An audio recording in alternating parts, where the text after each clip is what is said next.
kenga makalabare sembe ola banga bute osimete moko wai bate biar be mediganga gogi wasim beke opre memba mebu wake omni troko kromali jani ende kalabare seme dirida wari mumebe ibi na peke ambeshianga na moko mi go yemebe sebo wamle toru finji babe mo juma ani ena pekite legre be mo ane wamle bre wamle dabo orere engineer iseleye amaki ori ane mi akomebu wamle toru finji bare orampu finji wamle preba o pasisi o wamle na simete yewa miama ke troko mu wamle dabo ibote hibote and abete bote ke to ma preba bo ndi kalabare seme diri dawari mume be ibianga na peke ameshianga na pa kufinji kwapere diri dawari mume ibina urere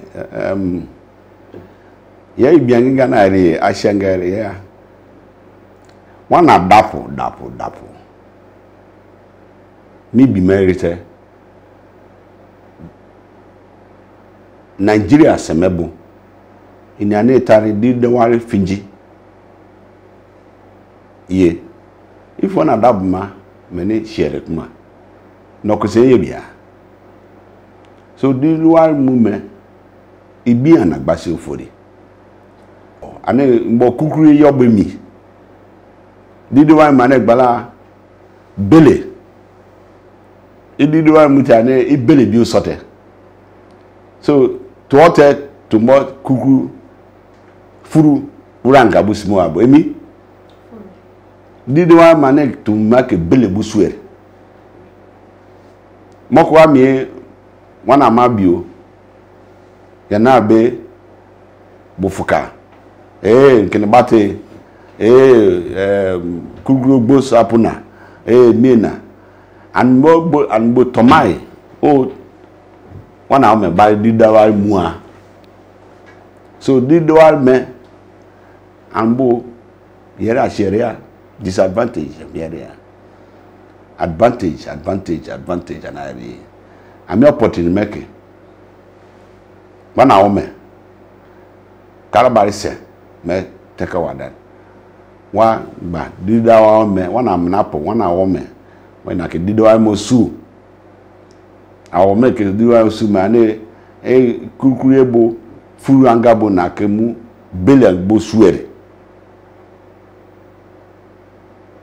emete abigi biba a jingo wamne imbre wamne damo orere alaja sare ogbere dugo obem inite migba mebe tonkrime ke tari tonkrime na toma bia kalabari semebo otogote mi eduga obem tari tonkrime kiro ke sakme mine ansagba toma ni kuma to kon lama impeke omumu lama bra krowre bapma piki kuma brake bra soteke miembo kofori apma prea kuma mesagbe tonkrime bare paka okosmete baro fori moko en dirida ware ke troko sunre opudiri gona jaja na ke troko sunre kuma imu go fa de botebe peke bare bra soteke yana apma prea owoko ndi kanere bra bem na se an ikuma kalabari semenu oboda dai Brasso Jojo prayer man wanna come die.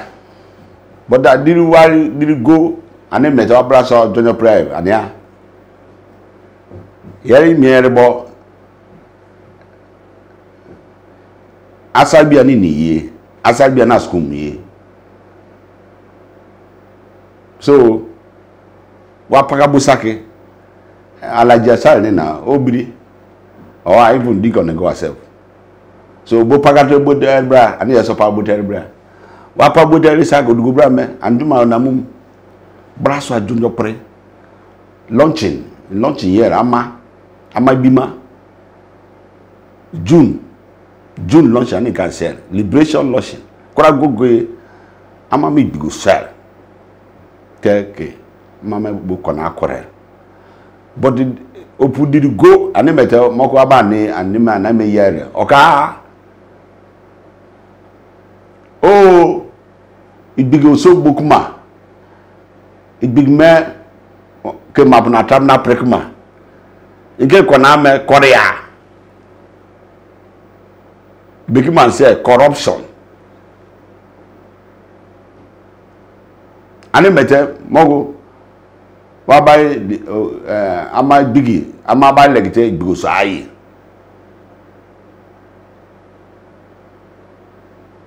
Because to happen the guy yeah ne wa bote bigoso kuma at least mogo wa semrabo wa be ngan so a bigi parabote ke gbere why be so far kuma okay prem kuma odige yeme yewa ya the next sigma omi polobo ma arufu bigwa na ate jekura am na sim obo also omno so kwa ani mete anime ama belema yeme ba yayi na braso ajonjo preme ani piki diriwari mu beki de eni opudiriwari muere opudiri bek ma beki ane ko beki dime opudiriwari mu ke boye iko ba sa jojo prayer beki mo mago na bo ibiga na wo gogoe emi esake ma ba da ibigi gogoe akigo ya poprem wana mai bi ndai ibiga na pa bote ngani biga ke my game igwe apo wana laba wana dawo lulu bricks ngere ane pa bute fie akalu gogo igwe apo na fike na prayer na ke hospital mwere infect na dibiere igbigi akalu gogo igbige to gbar jeni okotini asabi kalaba na ma mpaka and then one about tapu of yeme and one who marry.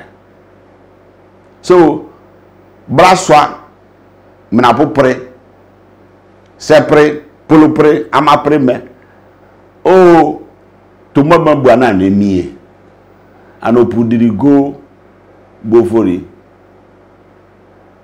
mo wan imbere ala jasari te medugo ebo o bigana e Benin Republic anu busku na mayania anu Benin Republic no busku na maye diriwai na maye akasa radio ando kiri fori odiwai na mawanga so we jasake ane Christ go that e to jumo tongbo bio yere bebe jasa digi tongbo remi bikimo ben charity bigi satom mo ka sare me bio to ha o mekwemite menya ko night okosinde diriware meni banga na makma anko na aketo prewa anu mete wana o me peki diriware mba yete ebegi ke braswa ama bia pona mena pona omuga pona preba kiri ofi apu mu kiri ofi mba tebusi apu mu tebusi mba yeso apu yeso ba meyi apu yeba but the Benin Republic ana okromkroma yi then we are not bed our Bible brasa John can prayer because it to me diriwari mu no to me diriwari mu beki madiriwari mu ten boy ni peke brasa na bo pretend in peke na bo brasa na bo pray na mama wo so debo me ma peke brasa na prayer brigade amemegba brigade Nigeria yere me na polio na kekro bina kora gogo up opakambo bigi papi bigia and a brigade America began now. I call Lulu Big simply I do say Kabana Mabo. So also a brass at John Jopre Kalai Ebra Pakate be Kalake Jumapre Waki bote waki swear ufori Ikubrio Mogo Yeba Ebra Bene Wangba so famba but oso olo mbopa kele sake yengere yegugo ye na bia so diriwari mu ame and braso ame stop wa bras even one abu etabu bikuma say one Christians one go fiafia di meso na bem okay wa braso John pray give and it will be given unto you okay ngania Emela mam. E apiki biba ajenki gula. Wawe teni mi bramo. Toma puimi. Wam no boku. Imbiba. Mi dirida warbe namu. Te bok ma bigo te pakabu kuma ibimo fori. Mo kala bare sememo. Nde yari bigo bari be. Te mete embrasso anyana bare ba. Ani wa padu girl me.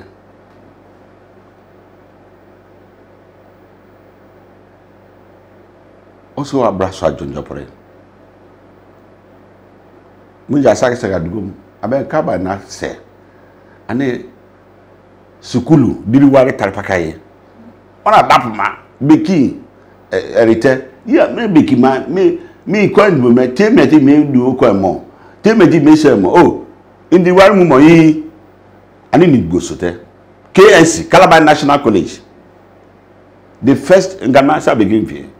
No, the first indigenous Sunday school and the Tari school secondary Opudiwari the jewel of Nigeria one tap and a Tari missing the Okosinde Namai needs to pakamam because Diwari me and Muabe beko ifuru mijibe mi Edi wa me go sote parabote ebe. Ibele rite. Ani wa adab mago de bele kona play. Kuma. Me ban antobrasime. Ka ba na ma ani yuguge na. Kidnap ye. Po fire ye. Political talks ye. Jonjo bate. Fumi jogbona. Ana meja na. E ba ibi na ka ba na ma embo. Because what did you want me? We also tell Mako, wiki go ge South de go. What do you need? What do you need? What lasar? Ani Mako kabal ma one was me play. Ani mete wa Mako River State mebo. Bala Mako one ani Mako bala wabo become a foot mat. But they Why elimu one adapu ke why be grant boys one apple. More one akebo but they somate because what did you want me will sote so opasisi obale wana so wabale wana wo me ngerike did you want me flama inete moko big man ate gba wo ma also abraso ate gbe na pre so that imbo furu bele bo so abra afori one ba yes so abrade mi because ya o me so akote amabio ani school me why ro we sake one adapo now Lagos bo school finish kuma say for me e school fama e primary school fama dike amabio bo amabi ndaba bo amabio school memu but moko mi gbe mbabo wa primary school mfangma dike just na gbe japo ibiga na ma gbe japo America na London na ni na mu Sunday school me deni na ya moko in school me gba wa ma imba ni gba akma imba muwa ma isake ogbosote isake bo fire bo sute or political talk or one thing or the other. So kaba na mo gbobakam akalu goge wa legite ogbofi fier wa adeni sogo 5 second wa mna me ye sake ibimo mo osu apeke pa wa braso bro case Osogbo I was in the news Buhari KCC imu KCC shomarum aruwer KCC angani muta KCC awoma sini member beki fante the miji everywhere dry season no enemu kura and King's College of Commerce the first commercial school everywhere galagala fan rare anasre bra KCC mu any school mu wa bare awo ma diri wa me wa ketima because ani mane tonjo me ina ke diri wa su dani tonjo ke na bla swar so also amute school me wa mu school diri wa go grad mu diri wa me muere so mna wa mata ba so apra wa ma ndo te wana wa me se ma mala bia one David Ibrahim apeke biba chinkala ikala gigula me one okwa kuma kala bare semebo one okwa kuma te ebokuma ibikiri severe bakuma ani banga yar ba mago bi ibikiri severe na bra kola ora many ambe lawyers na doctors na professors na doctors na very much educated business personnel. Yes. Into gute anke bala inumabra area waso teke biba in Dwapaka batoma private bien into gute bala and abu inumasa ikene mere itulma be skumebo as a professor itulma be skumebo yes yamaba ko ere in wa be bie yenimi rekuma ere crime na peleke baso fori te inne teke baso na preba be kalanga meso balai anu bele mai ya braso na pre na peke banga na ibigiu cha bo imbia antu to kosma kala bare sememo anime adgo ani kala bare sengere ya braso ajonjo prime like alaji aside go brame elim sak in braso ajonjo prime a communal life because I say communal life but moko prayer. One of the things is that because I said westernization. The westernization that is baking. Why say baking? Do more content because one about what do me call baking. Baking man ke boya. Then one about time because when I get big now my friend mar. To amuta di na gata do me gwere. Do me muere. So abu ma na do me I know acquired. Now, westernization is more about nucleus family. Yeah, you want to only hear the yaumena, etane yaumena, etane any yebra. But in Ima, and you yebra ne no no bu pakamar. Moment you want bu na babe. No bu pakamar. The big I say non-governmental organization. Or an pakamaba or an registered with government. Then or an office fijua. Yeah, then we big voti and bo suba. Yeah, so obawa big tomiobo, you go up go. And I power one adao late I chief Lulu Big Simba. Moge o bill Lulu Big Foundation brame. Yeah, you set up a foundation. It began to it began one apple, one apple. Brab big apple. All foundation set up. Yeah, there. Foundation may set up tebe. Foundation me easy take a braswa to improve because I'm a good water. Elim to my bua. Elim to me bua. But I'm a water. Elim aside you maybe and that me. You are talking about in the 50s and in the millennium time. My Nigeria. Yeah, there. So, Moko, one latter stage, man, and by him, Polobio, yes, in a part, Polobio was Polo meeting here. So, in the Polo meeting, Mubrasa to Imperial. But, Moga, Amesima Abia, Abrasa, Asabia Popre. What I'll do is, because because Jamie is saying now, maybe a company or your Facebook correct. So you cannot spend all your days attending to people. So here, by foundation set here. A foundation may set come. It can apply one. Here, then you have an area of where you want to concentrate. Either Ubiapo, Gua, or scholarship, pray, or one thing or the other. A brassawa. And I also know of one in Bray, 10 George, 10 Jacques, 10 George, Orlando Foundation. You know, they are doing so much in the Calabar Kingdom, especially educationally. They are also into the education area. 10 Jacques recently of Belema. And yeah, scholarship prayer. You know, empowerment program here. Those are the things we need. So we have people like the OB Lulu Briggs Foundation, Daba Orlando Foundation. Yes, 10 Jacques. I know he has a foundation too. He uses his wife's name. Otaere, I know easy. So foundation, it began up foundation setting. Yeah, because I'm a medalante. I'm by Limbrama.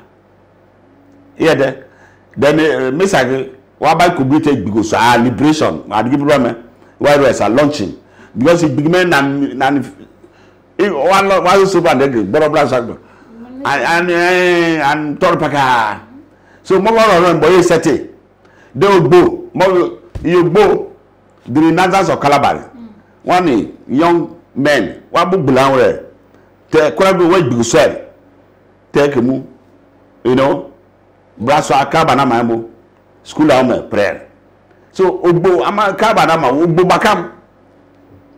Osewa bolumate mi meye braswa me moko me for mana na okite. Then why bill braswa ya o mingari ya. You know, brato polo bill a o me mi braswa na pray school no teba school mu apo bra konama. Antoma ke wana it costs to be so that one amame it be because braswa na ona ko budalama but like at go by me westernizations are affected one oskuma mute book ma bala no pieni baka obik na dumo inu oskuma mu be there university bo e pa bote be character in learning. So character me and them can give problem the character game ne be the nucleus you know it but we are saying that look we need to change bra wasama here there bra so wasama foundation for more or omnugbo mabna trabna obugbulma kora gogo omidigo so even if it is 5,000 omnosokuma okay mu omna babu gbere wa yes anyway omineko to me doctors are pokewa ngan obo wana mabo o canopy kuramba omugdapo obo free health check big one same ina check by drink na peba it will help so yeri dugo ya ne wabare irubu sekina animi gayema wa legisai gugu ogbogu wa legisai gugu se wa japu so kebekroma Mother. It go bribe. And I'm Bobrabo, one day assembly my woman, mocking me at a packer brame. Just boyma, see, the great, one look up my yen after baby. I can go there, or go together. Baking them. There are 7 keys to success. Okay. The boyma, one look up ma, I may take a member me precuma, and a more mama, just bembo man sing. Yeri diriwal me sigma jenimia o diriwal me brasa digi diriwal mu me moko ye na lecture kwa me o diriwal mu mo idirigom oka idirigom o ye o mu je ye gogo idiriwal mu abebe iye bia o maybe mo be e bia ka fingo mi o by Santanga by me. So diriwal me ani ne wana keto mari. Wa diriwal me to asama brema o me diriwal. Omugapo. Oh beku ansem health. Health. Good health. One adapt manner, one job manner. Good health. And then one ibre Obi Lulu Briggs Foundation yere. Health. Here there. Saki na mama mumwe. Nganobo obiapuna obo wa na cheke yegma ndiri na prem so I want to get man I want that man that man no they can live long for us but as I bring my woman did go in a did grab back on adawa nobody should remain idle because one tamno should go Oben I will bless the works of your hand. There is no food for a lazy man. I didn't buy medical brother. Yes, eh? So everybody must be involved. If you put the way when we back on Adawa. I know you can, brother. Can you calabar? One at me make member Kunuma. One not some Mawoma, or Passisi, or Brasateke. Yes. Papa legeme braso teke prebia. Demi ete kalbari se mebuso shie kunuma la. Yes. Demi ete shia imaso ambo kunu. Te braso teke kalbari se me prete an troko mbare bra. Moko my kramek bank me wan go by be jani. Wan de dawa be te pa ina legre bobe. Or one toru finjiba ani the renaissance of Kalabari Bolomaye or one toru finjiba. Me renaissance of Calabarme en angana mwe mu braso ateke to me pere me diri dawa mu bulumaye anerese o wam ne toru finchba ye wapa wam na smete odugo ba be epoki o mete renaissance of Calabari beki renaissance wana mabba ne bala dima ele me ye kuma me bo dima ani renaissance man and Kabanama to my to wa yere and brass on a prayer. And then one wa cobrite one kiapo cobrite new woman for me menace renaissance of Calabar. One wa good book bulmai banku mane Kabanama mute dugo Kabanap ma pray. Elimu wa ye bejai digi tungri man menji wana brote so wa woso te braso wana pro abeyi ye bi o mo tungri wa lata brame mi simba me bra ma wo bro se braso na pre gugwe om na komputa awoso te menji troko mu to be more like Nigeria simba ja countries menji Nigeria broka ibira ede Nigeria wapa fumi jibemi because Nigeria bo any back my what go ne it Christian no ya Muslim ya tamabo o billion fruite obi yete and what go in that school mu join the Nigeria because belama te mana in that companies bote join the menabia kene bate kidnapote police kene bate and na so Kabana my bodigi so amenji na na to my bro anu agude bogbulmai wa bogbulna krabiu wa peke amamama mute na me yere so mekura wa bem dad wa kuragu wa project wa because wa kona korel so mekura bem wa na kona mane Tomaite kama na ma wa yeri te braso na prayer yi wadugo amama prayer te seme prayer dokeda digi me wa yer me braso na prayer so awoso tadi ya ne dwendibi Saudi gogo wa do ala le fair do ala le dwen mokubo kama na ma bo opie sote to modu so yen sake mbo bie gboso gbula mbo ere fi agboso gbula efi gbosake yopu sote ante ani me na buere polo buere jabu niba okay motas ma yo okay motas arugbo gbigbo kuma oya kura mi mbo there I don't know where you say imbo la tell you okay motas imbo okay motas so brebe mi Saturday de google kaba na ma mu money mu asari mu tombia bakana wa buere wa fear wa secure and ani gbime fiber also am anime woso to me beku asim moko wa fear bek me and befitting burial instead of befitting life. Instead of befitting living. To ma wana dapo wana gap ma oso wana didigi. Wana digitosi wana beja Lagos begina ma Port Harcourt amawala fi wa gina prefer fi wa sake Abuja bo anu wa tumkibuere na ma polo aeroplane wa na senyare hotel wa gbegban rare yeah yegma 100 million kuma imbodu so esa imbo fie that maybe it is appointed to man wants to die so to me fitebe iyere gogo maria so anime there is nothing befitting to the dead. Nothing befitting to the dead. Befitting is for the living. So why you going to black kerefe? As I never seen it because the burial and dollar marriage.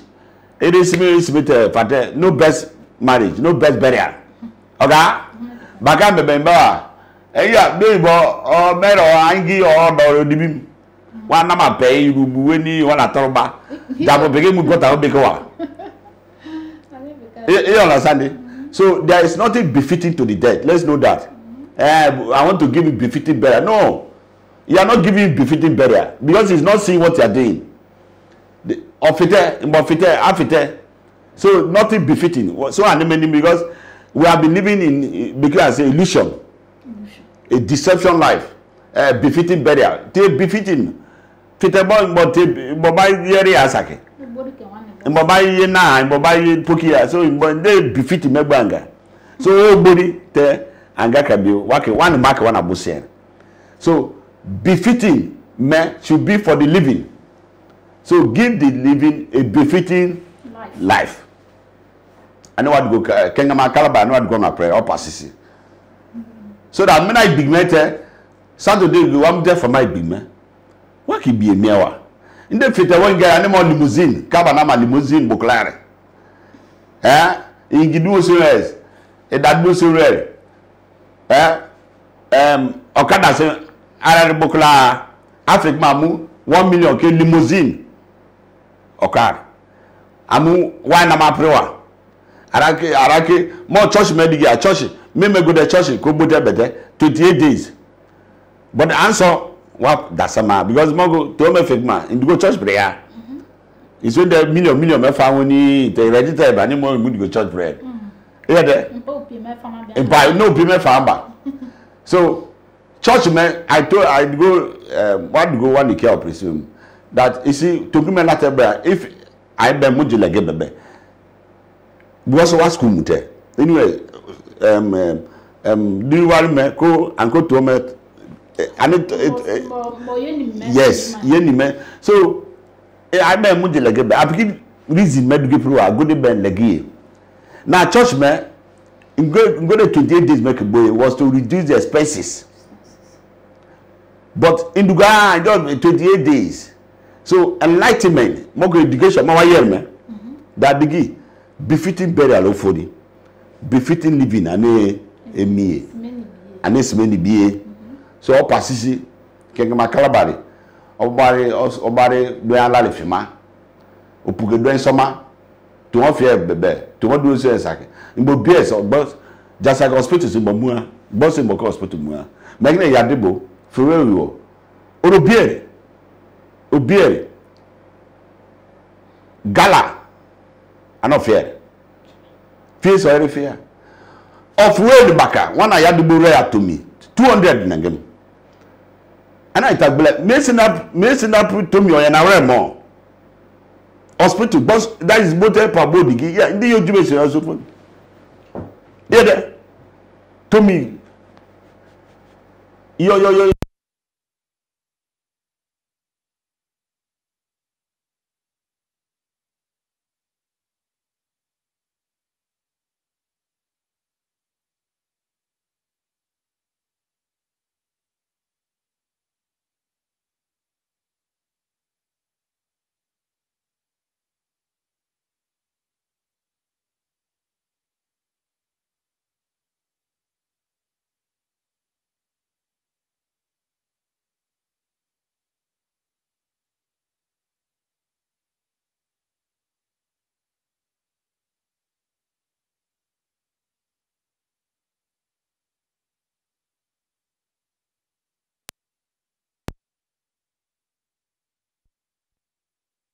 me that also pa ni me also pasisi also abrasa that one hour me get and dey deliver mu ni bie one dapo ma in the one me case me na masake na man for everybody mba na o me get oga na ko beg ma one public case me bia but one dapo ma book ma me na o me get many cases ma abandon cases abandon everywhere one about Lu Barango cases on my is for everybody many now me get so also about one I want me get me yima also wa braswa japa o mete me ibia ania me mekele weke woko ya braswa na prete ni so di one memu because mogo one mugu ama ngere one time the girl one boot tampo one amabio kaba na one amama mo amune ni mama alate bi o mangere one di ma bebe one awon mate wa ke bigina man na ke gangara fi mate mo pudiri guabma ama me my labia because me na ni mia wa ke na di pabo eba o bala aje big then na sim Nigeria ba say aje ojukoila so imude eje pa bi alagba gbosake megina asabi ogbereto last I think 2018 abu America na ngate abu jangidite na kidnapum te abu kana pa abu abem jene after so na America dibi yede already an Ghana Arab to they might to the grandparents no say mesine asari mesime tem tari bote mo gba kidnap mo yede anto aso de na breja already birikin na te amamese by bua so one hour me and it toss me na wari so also amokumebo di mate braswa because it work di one mutebe and if mijibo opaka mboke belebo swar so one hour mark belebo swar so the man lagba do biabra by politician by na ke bara meje kom biabra and kekaita mongo mieme and by paka biabra ogbo polo amama wa legu wa sagoge o se wa ke wona to kruma wa mete braswa jabso probra di wa mebo o mete amne da we mi lama kenga makala ba me kwande mebo wa duye onate moko me kwande me wa anke knuma late o pasisi wana oma wana imbre wana minapo wa omne tekai o pasisi omnom ni dumo meke ibieye sakmengba te wando wap maso o patamno be toru bigite pa braso teke nemoku o fura ma pre papa ya ne te kalabare semebo so shiai so kunu temete win member boribu fie te troko mu mabro o melama te mako midgo yemebo ibiba yedugo anyanya ibiba iye kamam ni bula bebe wadu go pranga mebo ane wamni social media platform bo Facebook, YouTube, Instagram, na piki Twitter bo ibe ngos me kete ke wa frema awam ne brala telebe wa piki packer bebe ke offerma ba o piki ke bi brama na se o pa wam na menji matroko mba te wanya na oprie sagmemba o me anereba o mete yete kwa bebo yere tamari Ferdinand o me lo. Okay.